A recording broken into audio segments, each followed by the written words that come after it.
As a kid, it was always fun to pretend that the train tracks near our house were mine. I would lay down on them and make believe that I was riding the rails all the way to adventure. And when I was older, it was pretty cool to hop on a train and actually go places. I'm sure many of you have fond memories of trains too, whether it was riding them as a child or watching them from your bedroom window. But despite their romantic appeal, passenger trains are relatively slow, at least compared to planes and cars. So why do we still have them? Why don't we just rely on faster modes of transportation? The answer, it turns out, is because trains are actually really good at moving massive amounts of stuff quickly, efficiently, and cheaply.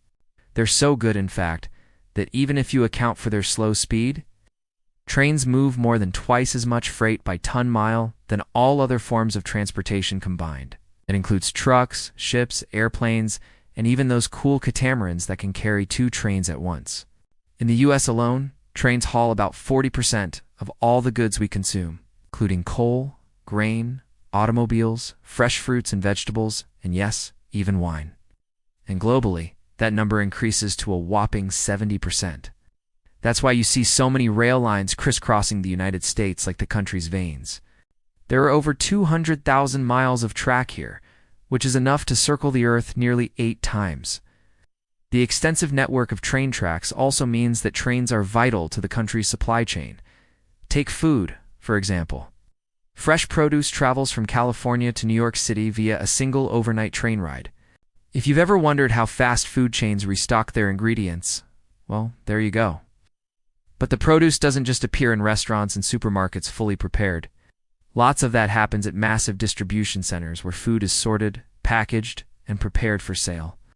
And those warehouses are only accessible by train. In fact, most of the major cold storage warehouses used for produce in North America are located within 50 miles of a rail line. Trains are also critical for transporting grain. In the U.S., the top 3 grain exporting states, Illinois, Iowa, and Kansas, are nicknamed the corn, the cob, the peg, and the wheat states, respectively. All 3 states export their agricultural products via rail.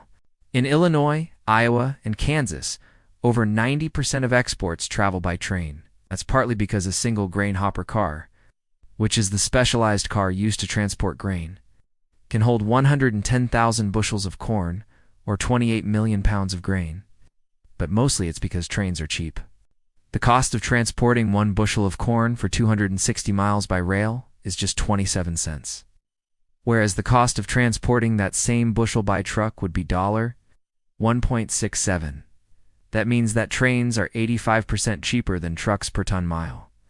And when you're hauling massive amounts of low-value goods like grain, the savings add up. So while trains may not be the fastest mode of transportation, they're the cheapest way to move big things long distances. And considering that most of the stuff we consume on a daily basis arrives via train, it's safe to say that trains are pretty speedy after all. Thanks for watching.